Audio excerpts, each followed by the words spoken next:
My name is Paolo Martelli. I am professor at Parma University, Italy.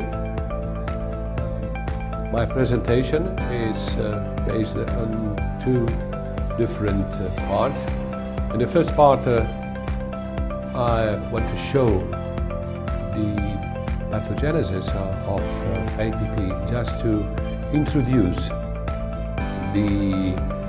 what will be shown in the second part. The second part is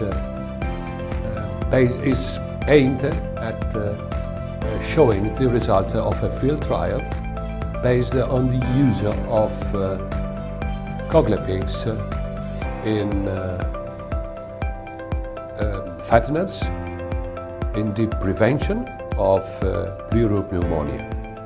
So, good evening, everybody. I'm very pleased and honored to be here this evening to give my view about Actinobacillus pleuropneumonia, but in particular to show you experimental data with vaccination. And I'm pleased, and I want to thank the organizer of this interesting meeting for the invitation, and in particular Roman for so kind introduction. Okay, I will take 20 minutes more or less on my presentation. So the content of my presentation is a brief introduction about Actinobacillus pleuropneumonia. Okay, I will try to summarize some important aspects about APP, and then the outcome of a field trial, focusing obviously on the result and on the return on investment on that. Very simple, okay? Okay, we start with the first part, APP. APP or AP, it depends, okay? Is the causative agent of pleuropneumonia in pigs. You know that we have different geographic distribution, okay? Different continents, different serotype, two different biotypes of this microorganism. It's considered a late colonizer of the respiratory tract.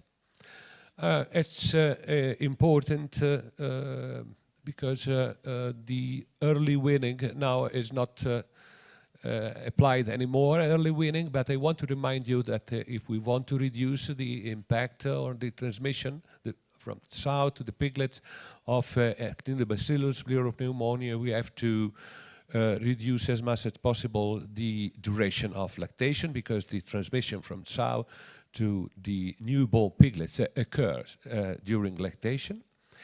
And there is no correlation within the highly virulent strain can have less carrier animal in the same herd as compared to the low virulent strain. So we don't have a clear-cut behavior of the microorganism based on the characteristic of its virulence, okay? Transmission and virulence.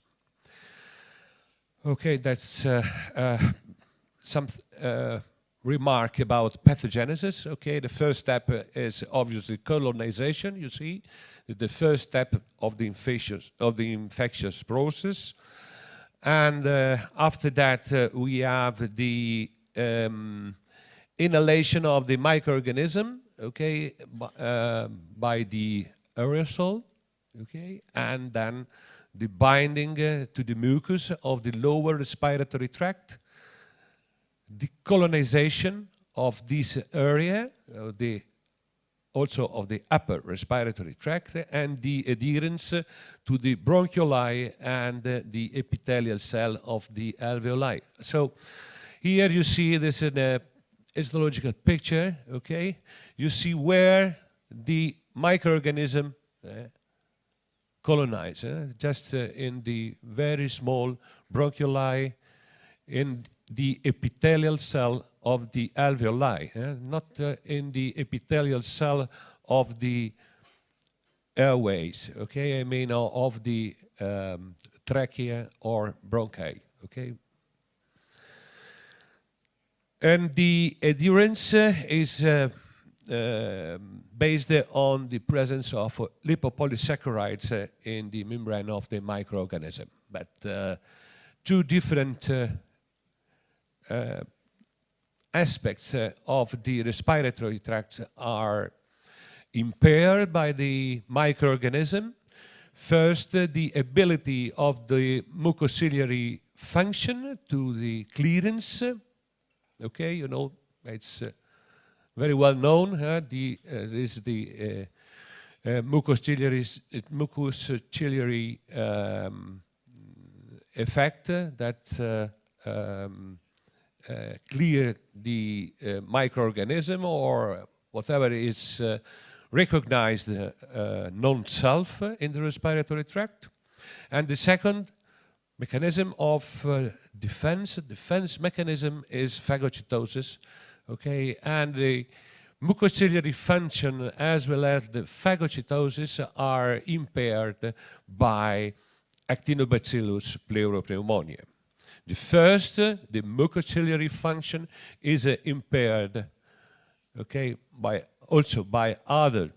I want to remind you that other infection, in particular Mycoplasma pneumonia, colonize these same function, and then also Ojeski disease and swine influenza virus colonize, or in this case, replicates on those cells.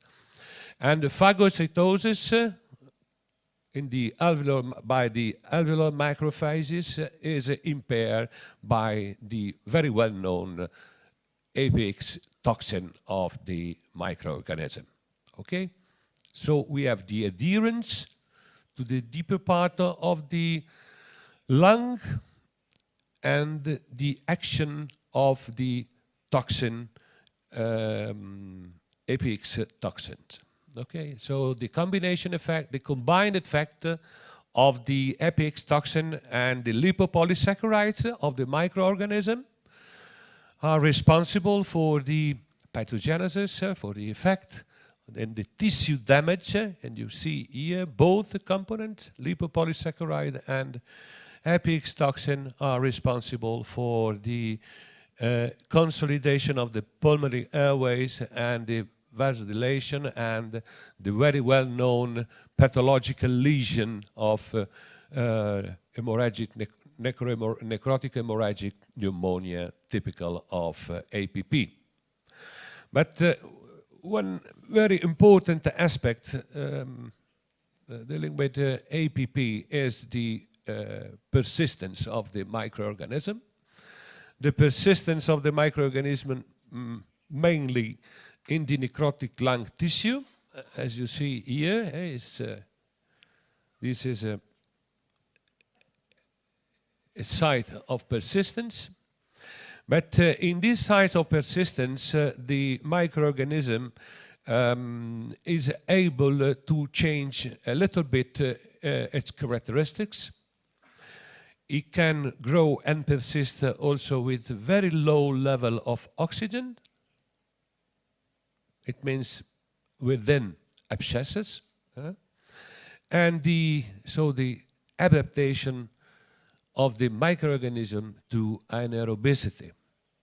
Okay, so it's a respiratory microorganism.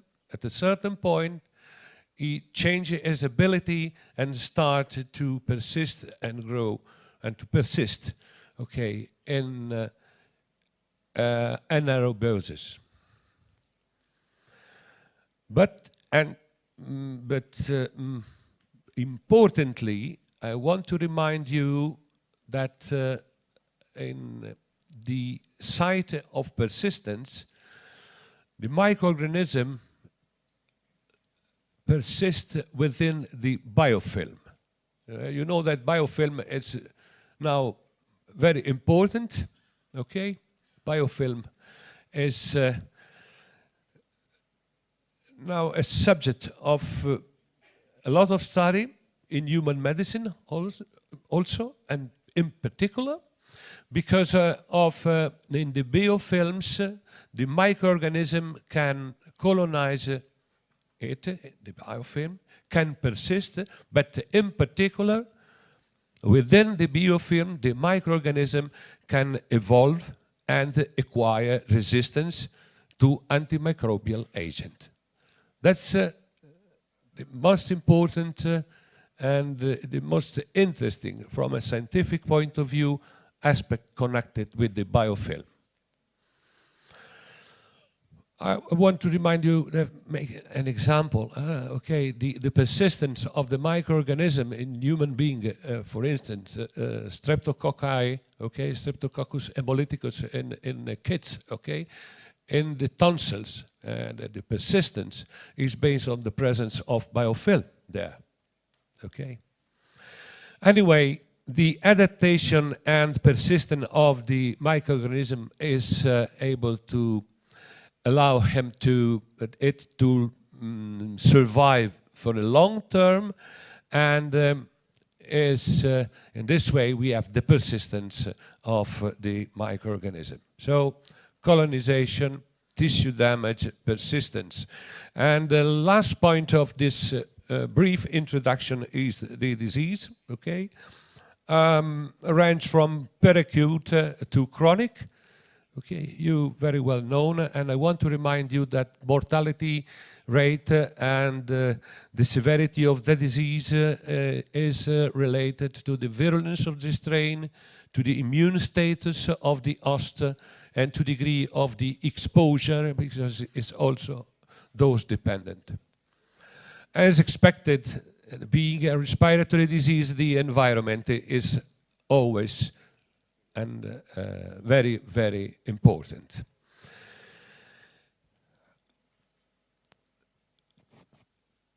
So the evolution of the disease, a proportion of pigs can clinically recover, and I want to remind you that we are speaking about pleuro pneumonia, we are speaking about pneumonia, but also pleurisy, and this is the reason why we have a large number of pigs can develop a chronic disease, chronic pneumonia, and we have more severe lesion, okay, and the recovery of the chronic pleurisy takes a long time, 3-4 months, okay. But we will go back in the next slides. Okay, here you have a very, that's just for students, but I want to very well show you the different phases, clinical form of porcine pneumopneumonia, peracute, acute, chronic, and subclinical disease also. But what I want to show you is the evolution from a pathological point of view. This is the typical pathological aspect of the lung with the acute from a pig died from the acute form of the disease. Then we have different area with firm, rubbery, dark, with obvious fibrinous pleuritis. It is very, very nice in this picture. If someone likes this kind of picture, okay. But an ear pleurisy first, and then the evolution of the pleurisy, and the recovery from the pleurisy can take at least 3 months. So it can help when we think to the lung lesion. So now we move to the second part of my presentation.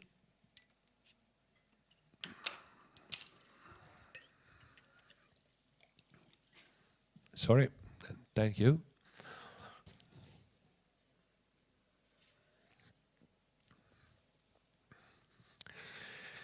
The second part is based on the result of a field trial. Okay, carried out in Italy last year, obviously, in my department with the assistance of the research group, my research group, okay? And the early history is very interesting because this history was the famous, I think, yes, and for me, because it was the first farm in Italy that was eradicated Actinobacillus pleuropneumonia. Yes, in 2011 was eliminated. Just the farmer decided to eliminate Actinobacillus pleuropneumonia from the farm, applying a very strict protocol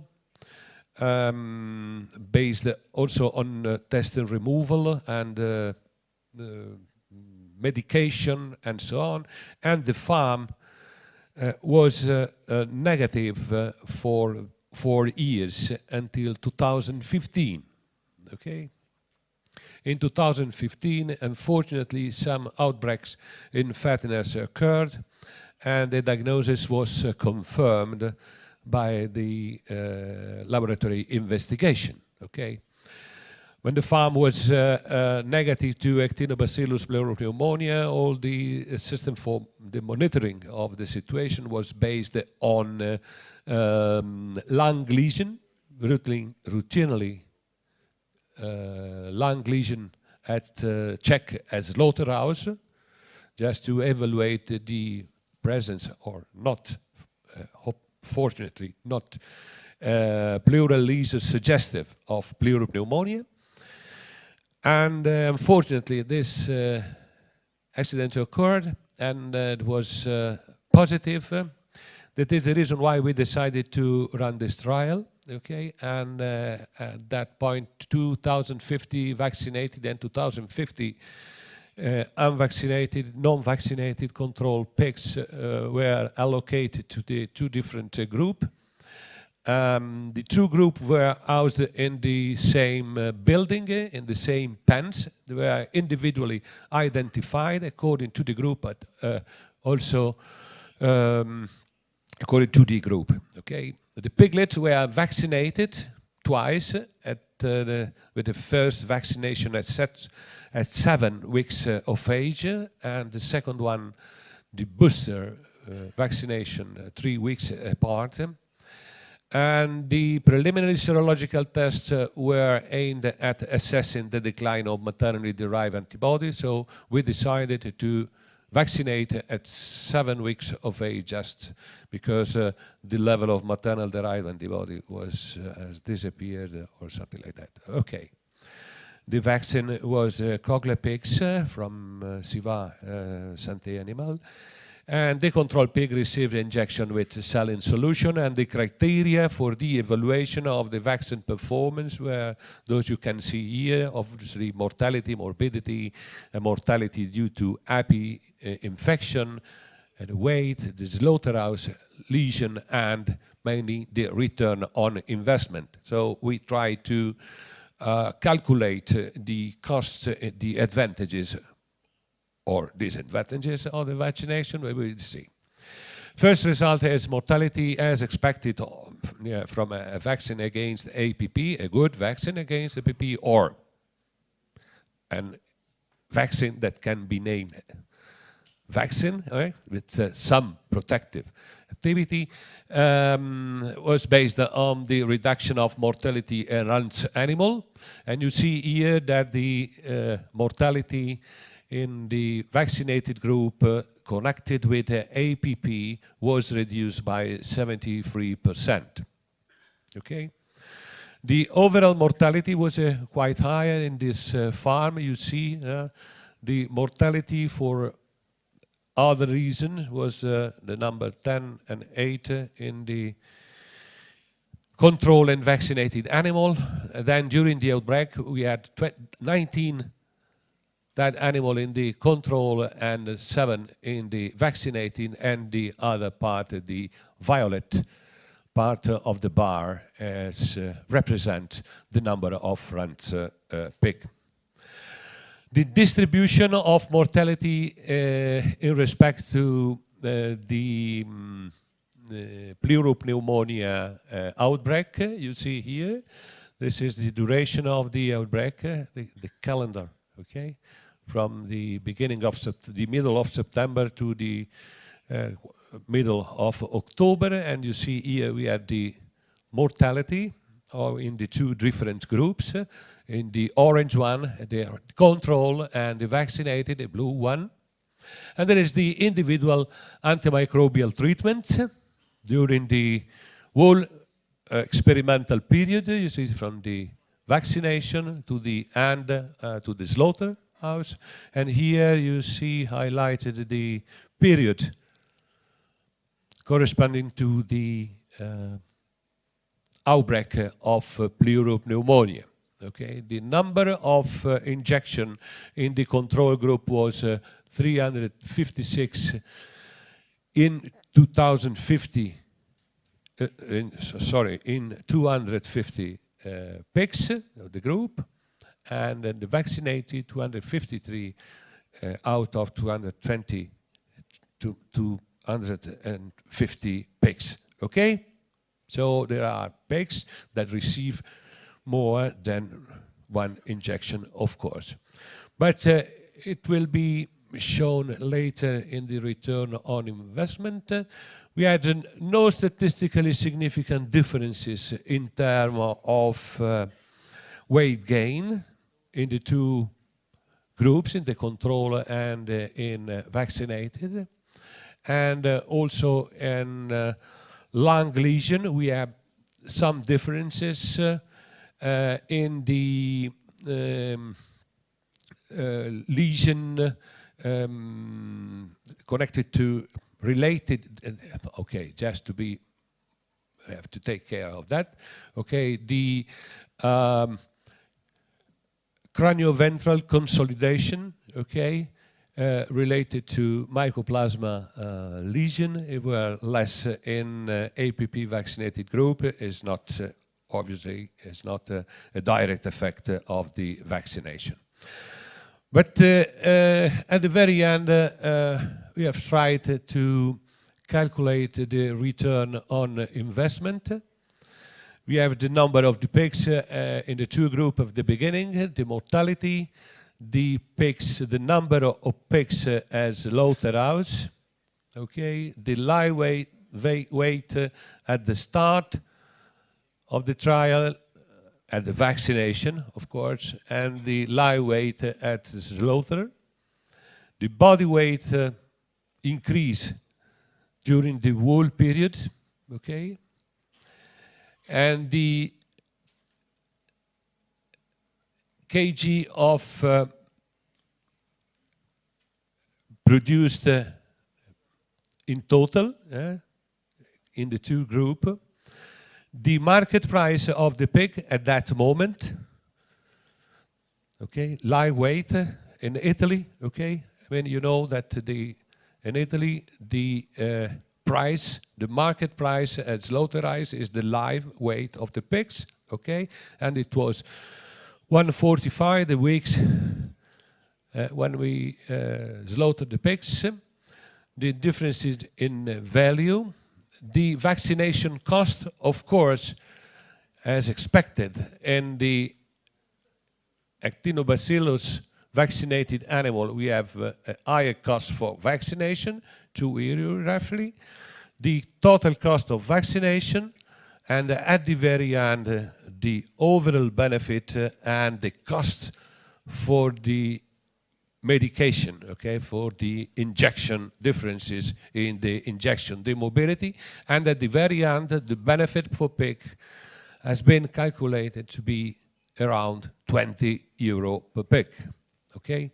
So we spent more just for the vaccination, okay, but the benefit from the vaccination was a reduction on the mortality, okay, but if we wanted to transfer this proportion of pigs that has survived a little bit, we can quantify in 21 euro per pig, okay? And at the very end of my presentation, I want to remind you some point of my presentation. First, that Actinobacillus, pleuropneumonia, and pleuropneumonia are still a challenge, and the differences in pathogenicity and geographic distribution is still a huge interest.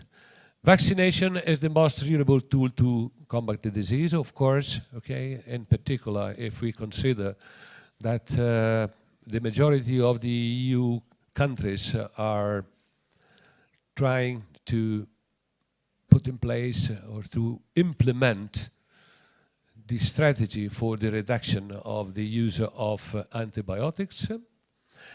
The second point, the improvement of the environmental condition can help for swine respiratory disease in general term and for APP also. So we want to remind that we have to take care of the welfare of the animal.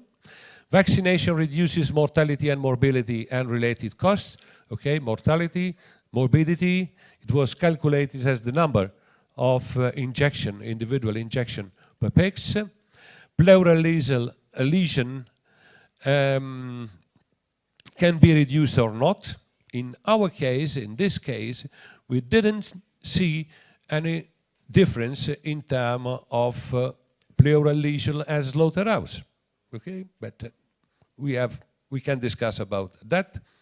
And at the very end, the condition of this trial, the return on investment was approximately 21 euro per slaughter pigs. And at the very end of my presentation, I want to thank you very much for your kind attention.